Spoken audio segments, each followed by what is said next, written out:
Hi everyone, my name is Sarah Astheimer. I'm a principal at Field Operations and we are the Field Operations team. We're coming from Philadelphia, a city of great neighborhoods, just like Baltimore. And I'm pleased to introduce Megan Bourne from my office, who is exceptional and who managed our larger team for this project. Chris and Odessa were two of our closest collaborators, and I'd like them to introduce themselves. Thank you. Good afternoon. My name is Odessa Phillip. I'm the president and CEO of Aceto Consulting. We specialize in planning and public outreach, and we've been doing a lot of work over the last 20 years, and specifically in the last 7 years since we started the firm with communities in South Baltimore. And so we're really excited to be part of the team. Great, thanks. And I'm Christopher Streb. I am with Biohabitats. I'm an ecological engineer and a practice lead there, and a long-term Baltimorean, maybe 6th or 7th generation. I can't count that far, but there you go, Sarah. Sure. So the first time the four of us encountered the Middle Branch, it may have been similar to your experience and the other 182,000 people who cross over it at high speeds every day on I-95. And the first time we got below that spaghetti of highway infrastructure, what we heard was almost as important as what we saw. So if you close your eyes for a minute, we're going to play a little sound recording briefly, and I want you to listen.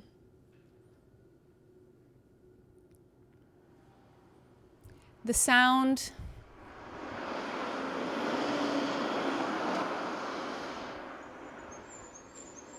we heard the sound of the highway, but also some of the millions of tropical migratory birds that stop in Baltimore each year along the East Coast Flyway.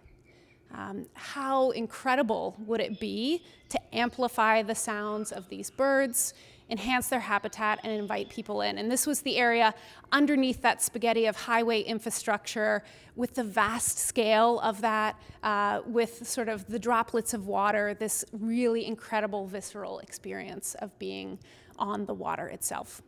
One of the other things we heard at a 2-day incubator, some of you were there when we started this project and this competition, were the voices of many impassioned community members, people who talked about the potential for improved access to the waterfront, for the potential of connecting across it, and also this. What would make the Middle Branch better is the question.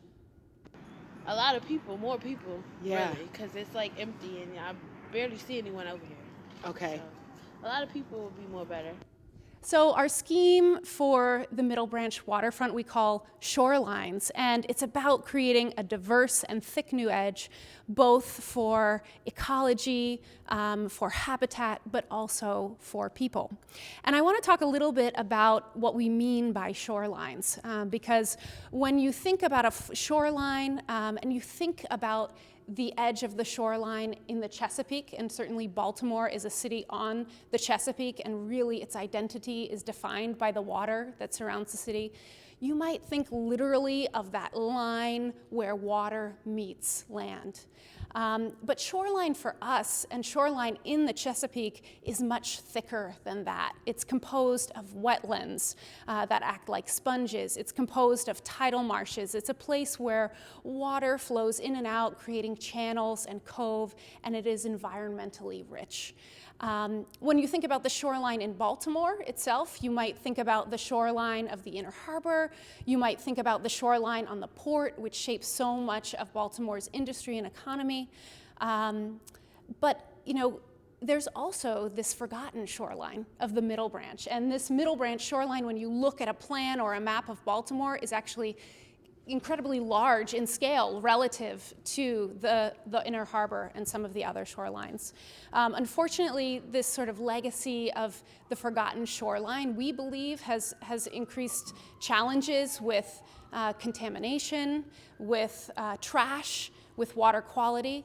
And so again, our scheme is about realizing the potential to bring in some of that rich, resilient shoreline of the Chesapeake into the Middle Branch and unite it with new social amenities for people. So the most important thing that I think where Sarah started is we heard about the communities that abut the water, except they can't see it. And that is when you're starting to envision how beautiful this shoreline can be and how inviting, and then you have this barrier. We encountered a lot of people as we went through this process, but they were thinking how it started, right? The port, the richness that you had associated with the industry that was here because of the World War, the imagination that was sparked in Francis Scott Key, right? That you have a Star-Spangled Banner. Baltimore inspired that. And so you think about all of those concepts, and then you think about the people that want to actually access. And that kind of troubles you because we've created a place that's actually divided. And how can we change that mindset? And so we did both in the incubator sessions where we heard from community members, but also we conducted some tours, some interviews on site along the Middle Branch, just kind of going out there and asking people, what would you want to see here? You heard from one woman who said, people, we want to see more people, it's empty. She's from New York. And she's a transplant here to Baltimore, but what she's used to is a park and parks to have people in them. And so that was kind of the interesting part about that conversation. She was driving her dog to the park. That was what we noticed and why we approached her to ask her kind of, where do you live? And she said, I live in Cherry Hill, but I had to drive here because I can't actually walk. And so we want to create a place that does not have that kind of barrier. We also talked a lot about having an opportunity to educate kids that live so close to this Middle Branch about what really is available to them and to create our future stewards, the people who are going to take care of the Middle Branch and, continue to care for Baltimore as we're moving forward. And the only way you can do that in a place that deserves that has been waiting for the legacy to kind of come full circle is to create an environment where they really are able to achieve that.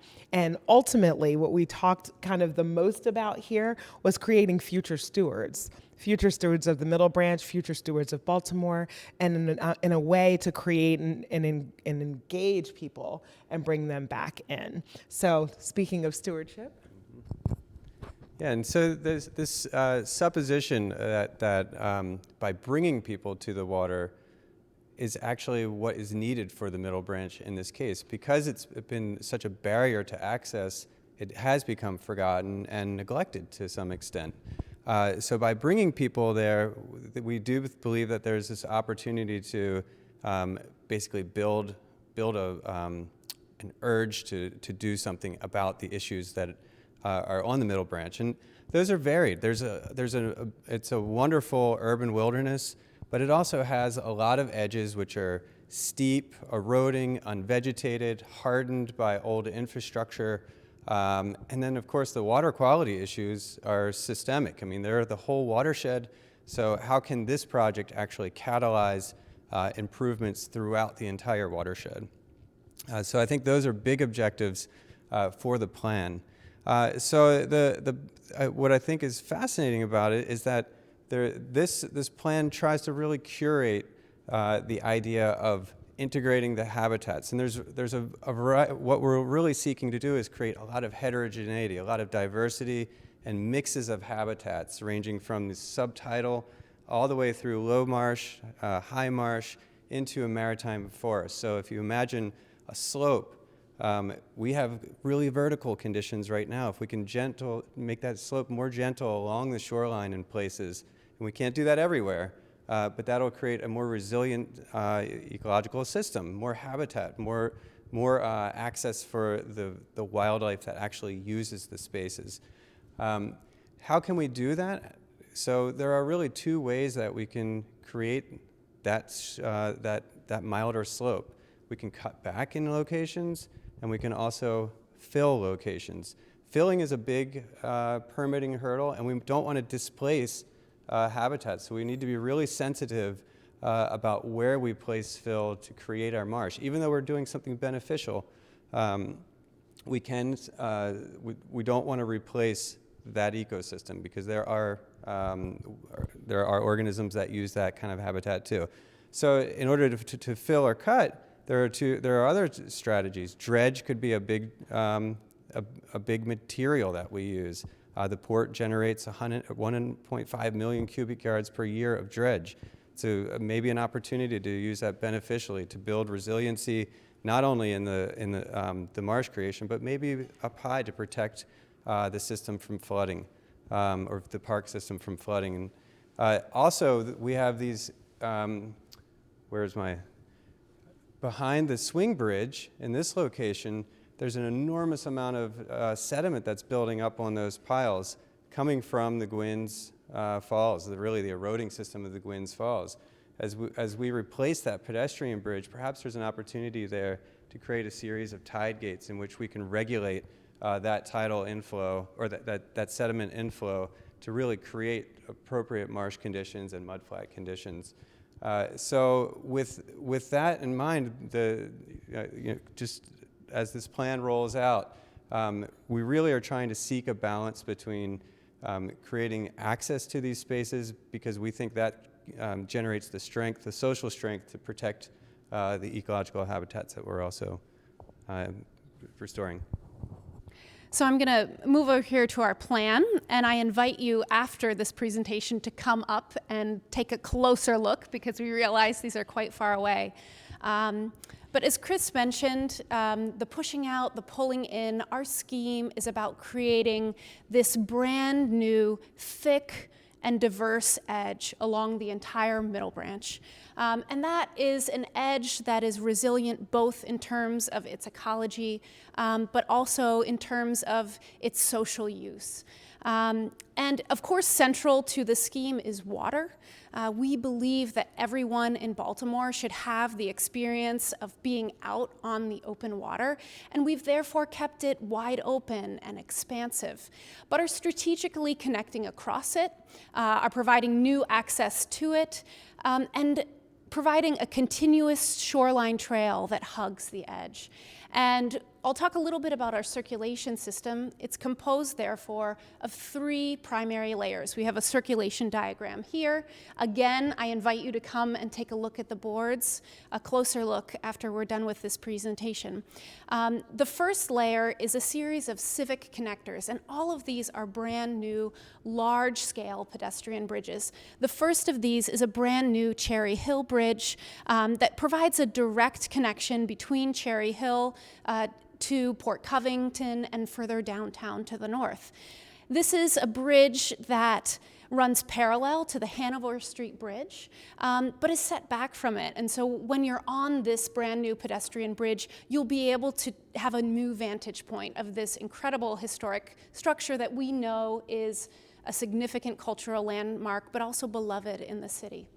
It also takes advantage of the very narrowest crossing point, so that we are able to get people and pedestrians as quickly as possible across the water. And we heard at our initial incubator meeting with the community that just the sheer distance was a challenge. So we want to expedite that crossing. The second of these major civic connectors is the Arundel Flyover. And the Arundel Flyover is a crossing of Waterview Avenue. And we also recognize Waterview Avenue as the edge, the southern edge of the project between Middle Branch Park and the Cherry Hill neighborhood. We are connecting across it with a new flyway from a brand new community boathouse for non-motorized boats up to the footsteps of the Arundel Elementary School. So making a connection from the community down to the waterfront. And the third major connector is the Clare Street Bridge.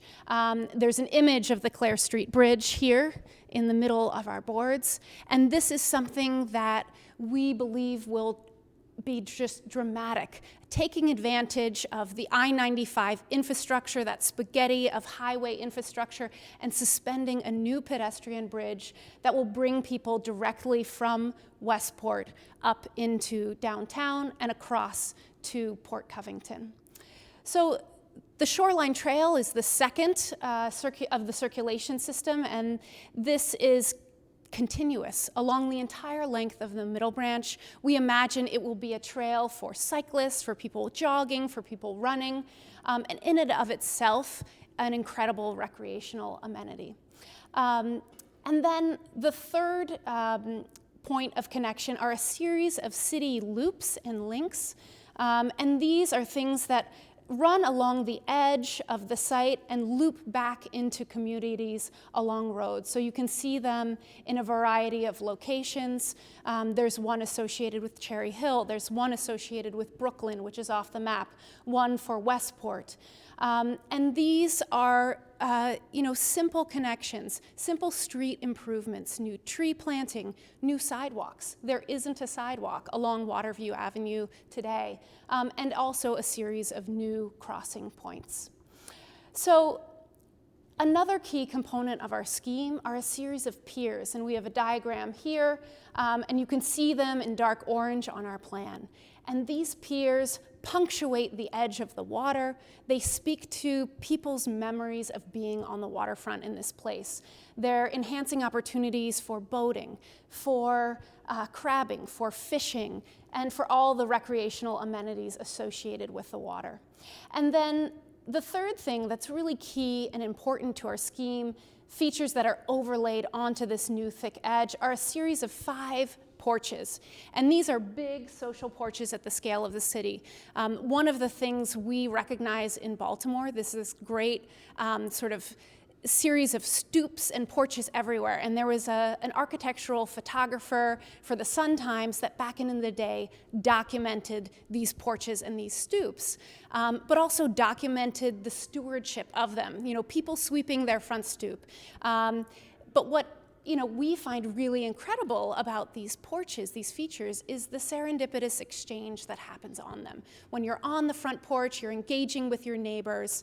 And so we are proposing a series of 5 front porches for the Middle Branch that really speak to the scale of the city and to varied use and programming. So the porch at Cherry Hill is about new opportunities for picnicking, for children's play with a new beach.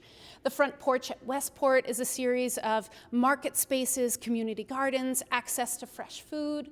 The porch at West Covington is about Upper Maritime Forest, allowing you to sit in the shade and enjoying the views of the water, and another porch associated with a swimming pier, potentially in Port Covington. And Megan's going to talk a little bit in more detail about some of our images and views. Hi, thank you all.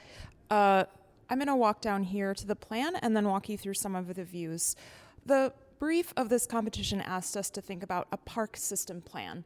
So this isn't all one place. It's not one park, but it's actually a network of parks and trails that connect those together around the waterfront.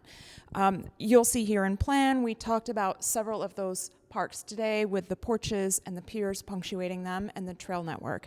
The 2 parks that we were asked to focus on and really dive into in the design were the Middle Branch Park, which is here along the kind of south front of the waterfront, and Ridgely's Cove. And so I'm going to walk you through the images and our ideas and our proposals for those 2 spaces specifically.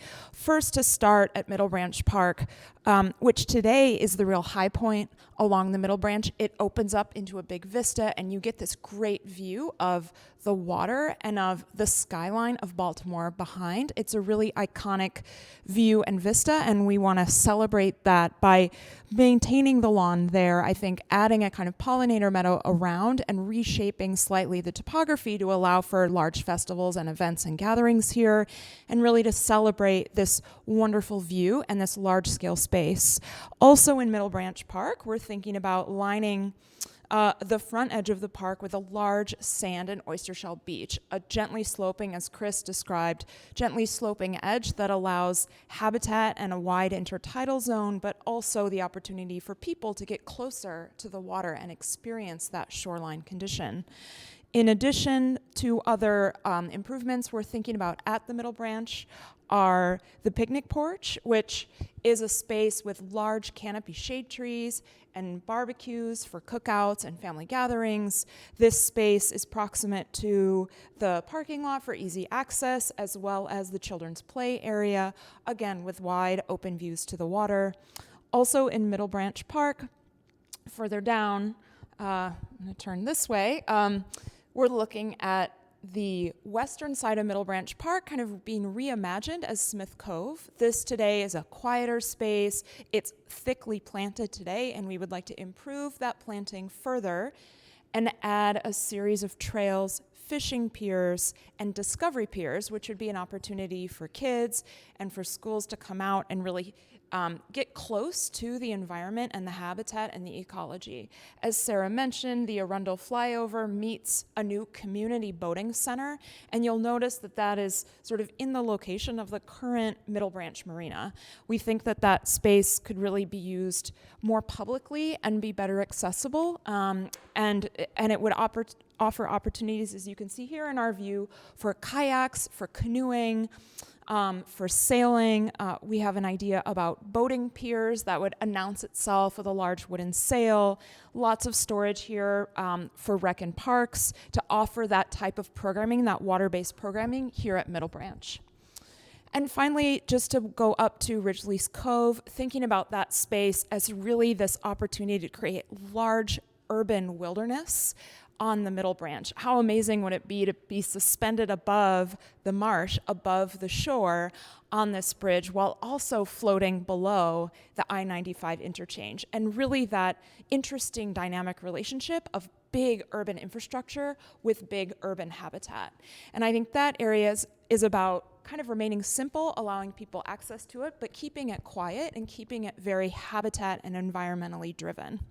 And so really the kind of point and counterpoint of Ridgely's Cove and the Middle Branch Park, I think offer a kind of an inroads of thinking about really a diverse edge, a social edge, and lots of difference around the edge at Middle Branch for many different types of activities, to large-scale nature and wide open water. So today we just wanted to close with another little clip of some of the conversations we had with folks in Baltimore. We asked, what is the best thing about the Middle Branch? And this is something that we tried to emphasize and was really central to our thinking about the project as we developed it.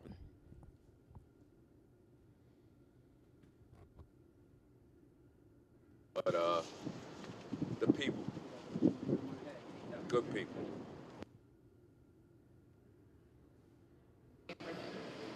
The people. Definitely the people. It's a real family vibe out here. So there are many faces of the Middle Branch, many people, many habitats, many environments, and our scheme is really about allowing everybody to experience this, the brand new front porch for the city and for South Baltimore.